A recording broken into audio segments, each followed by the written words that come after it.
یہ قرآن ایک بابرکت کتاب ہے جسے ہم نے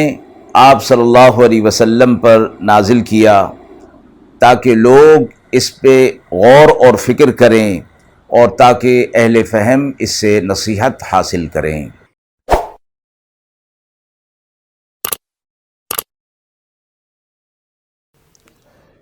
بسم اللہ الرحمن الرحیم۔ السلام علیکم ورحمۃ اللہ وبرکاتہ۔ ناظرین کرام، درس قرآن مجید کے آج کے اس پروگرام میں ہم سورۃ الاعراف کی آیت نمبر 160 تا 162 کا ترجمہ اور تفسیر پیش کر رہے ہیں، اور آخر میں پوچھے گئے سوال کا جواب ہوگا۔ اعوذ باللہ من الشیطان الرجیم، بسم اللہ الرحمن الرحیم۔ وَقَطَّعْنَاهُمُ 12 أَسْبَاطًا أُمَمًا وَأَوْحَيْنَا إِلَى مُوسَىٰ إِذِ اسْتَسْقَاهُ قَوْمُهُ أَنِ اضْرِب بِّعَصَاكَ الْحَجَرَ فَانبَجَسَتْ مِنْهُ 12 عَيْنًا قَدْ عَلِمَ كُلُّ أُنَاسٍ مَّشْرَبَهُمْ وَظَلَّلْنَا عَلَيْهِمُ الْغَمَامَ وَأَنزَلْنَا عَلَيْهِمُ الْمَنَّ وَالسَّلْوَىٰ كُلُوا مِن طَيِّبَاتِ مَا رَزَقْنَاكُمْ وَمَا ظَلَمُونَا وَلَٰكِن كَانُوا أَنفُسَهُمْ يَظْلِمُونَ۔ وَإِذْ قِيلَ لَهُمُ اسْكُنُوا هَٰذِهِ الْقَرْيَةَ وَكُلُوا مِنْهَا حَيْثُ شِئْتُمْ وَقُولُوا حِطَّةٌ وَادْخُلُوا الْبَابَ سُجَّدًا نَّغْفِرْ لَكُمْ خَطِيئَاتِكُمْ سَنَزِيدُ الْمُحْسِنِينَ۔ فَبَدَّلَ الَّذِينَ ظَلَمُوا مِنْهُمْ قَوْلًا غَيْرَ الَّذِي قِيلَ لَهُمْ فَأَرْسَلْنَا عَلَيْهِمْ رِجْزًا مِّنَ السَّمَاءِ بِمَا كَانُوا يَظْلِمُونَ۔ آیت مبارکہ کا ترجمہ ملاحظہ فرمائیں۔ اور ہم نے جدا جدا کر دیے انہیں 12 خاندانوں میں اور بڑی جماعتوں میں، اور حکم بھیجا ہم نے موسیٰ علیہ السلام سے کہ جب انہوں نے پانی مانگا کہ آپ اپنی لاٹھی ماریے اس پتھر پر، سو پھوٹ نکلے اس میں سے 12 چشمے، اور پہچان لیا ہر قبیلے نے اپنا مشرب یعنی اپنا پانی پینے کی جگہ، اور سایہ کیا ہم نے ان پر ابر کا، اور اتارا ہم نے ان پر من اور سلوہ، کھاؤ پاکیزہ چیزیں اور وہ روزی جو ہم نے تمہیں دی ہے۔ اور انہوں نے ہمارا کچھ نہ بگاڑا لیکن اپنا ہی نقصان کرتے رہے۔ اور جب حکم ہوا ان کو کہ سکونت اختیار کرو اس شہر میں اور کھاؤ اس میں سے جہاں سے چاہو، اور کہو کہ ہمیں بخش دے، اور داخل ہو دروازے میں سے عاجزی انکساری کے ساتھ، یہ کہتے ہوئے بخش دے ہمیں تو ہم تمہیں بخش دیں گے تمہاری خطائیں، اور زیادہ دیں گے ان کو جو نیکی کرنے والے ہیں۔ سو بدل ڈالا ظالموں نے ان میں سے دوسرا لفظ اس کے سوا جو ان سے کہہ دیا گیا تھا، پھر بھیجا ہم نے ان پر عذاب آسمان سے بسبب ان کی ظلم اور شرارت کے۔ مذکورہ آیات میں اللہ رب العزت نے بنی اسرائیل پر اپنی طرف سے جو انعام فرمایا تھا، اور اس انعام کی ناقدری جب قوم نے کی تو اللہ کی طرف سے عذاب بھی نازل ہوا۔ اور یہ انعام بنی اسرائیل پر اس صورت میں ہوا کہ جب قوم فرعون سے انہیں نجات مل گئی اور انہیں شریعت بھی اور کتاب بھی مل گئی، تو یہ ایک ایسی وادی کے اندر آ گئے، اللہ رب العزت نے بطور امتحان کے انہیں ایک میدان کے اندر جمع کر دیا، اور ان کو 12 خاندانوں میں تقسیم کر دیا گیا انتظامات کے حوالے سے، اور ہر خاندان کا ایک نگران اور مسئول بڑا بنا دیا گیا تاکہ انتظامی معاملات صحیح چلتے رہیں۔ اس میدان کا نام وادی تیہ فرمایا گیا ہے، اور اس کا تذکرہ سورہ بقرہ کی ابتدائی آیات کے اندر بھی گزر چکا، جہاں موسیٰ علیہ الصلوۃ والسلام کا واقعہ مذکور ہے۔ فرمایا گیا کہ یہ میدان کوئی زیادہ بڑا نہیں تھا، 10 میل کے مربع میں یہ موجود تھا، اور اس میدان کے اندر کوئی درخت نہیں تھا اور پانی کی کوئی صورت نہیں تھی، اور کوئی فصل، کھانے پینے کا اور لباس کا کوئی انتظام نہیں تھا۔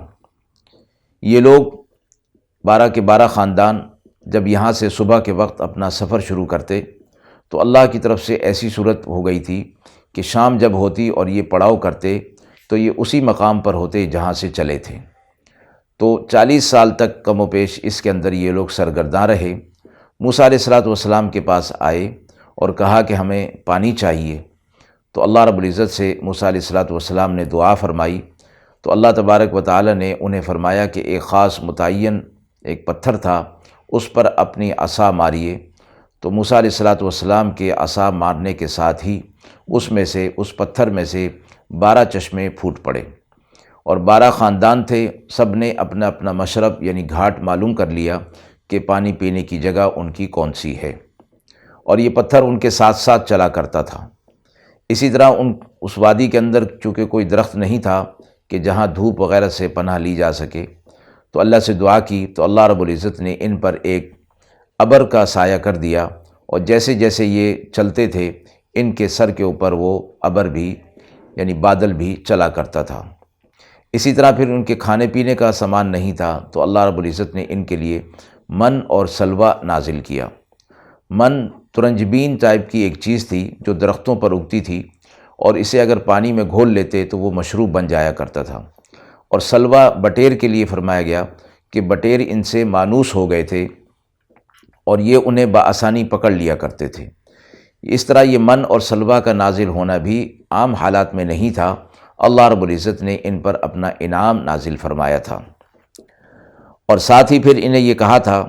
کہ تم کھاؤ پیو جو ہم نے تمہیں پاکیزہ چیزیں دی ہیں، اور اللہ کے حکموں سے تجاوز نہ کرو، اور یہ تجاوز کرنا تمہیں ان انعامات سے محروم کر دے گا۔ پھر اس کے ساتھ یہ ہوتا تھا، اور انعام ان کے اوپر یہ ہوا کہ ان کا لباس وغیرہ پھٹنے لگے اور پرانے ہونے لگے۔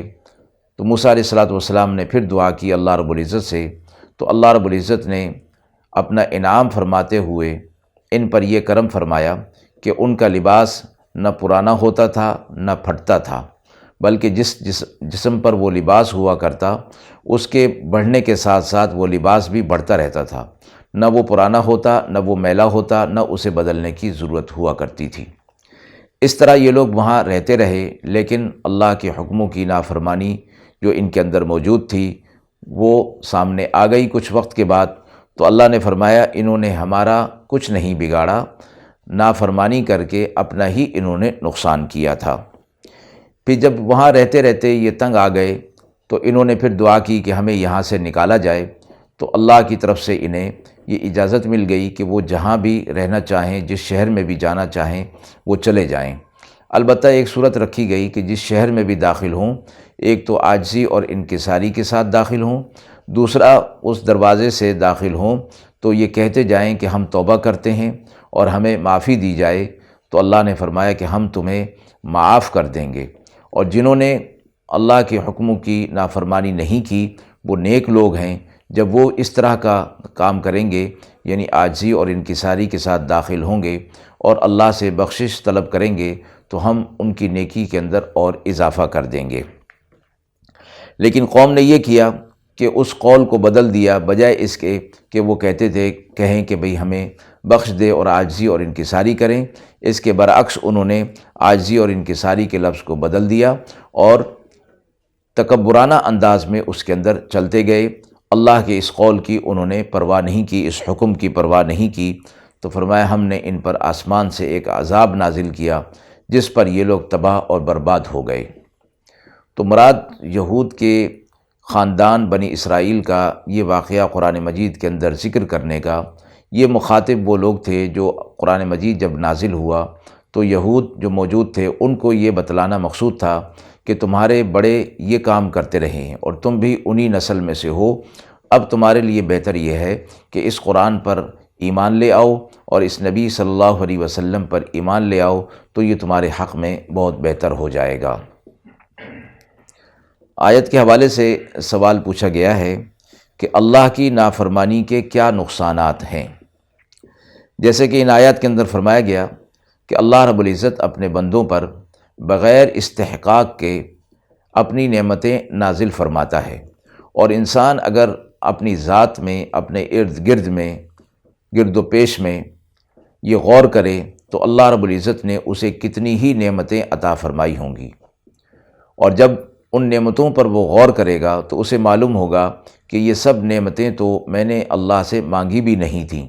اور میں ان کا مستحق بھی نہیں بن رہا تھا۔ اللہ رب العزت نے محض اپنے فضل و کرم سے مجھے یہ ساری نعمتیں عطا فرما دیں۔ اب اس کے بدلے میں مجھے اللہ کا فرما بردار بن جانا چاہیے، اللہ کے حکموں کی فرما برداری کرنی چاہیے۔ یہ نہیں کہ یہ اللہ کی ان نعمتوں کا کوئی بدلہ ہے، بلکہ یہ اللہ رب العزت کی فرما برداری کرنا مجھے خود فائدہ دے گا۔ اس کے برعکس اگر میں نافرمانی کرتا ہوں اور اللہ کے احکامات کی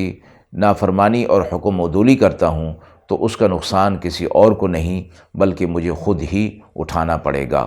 تو اللہ کی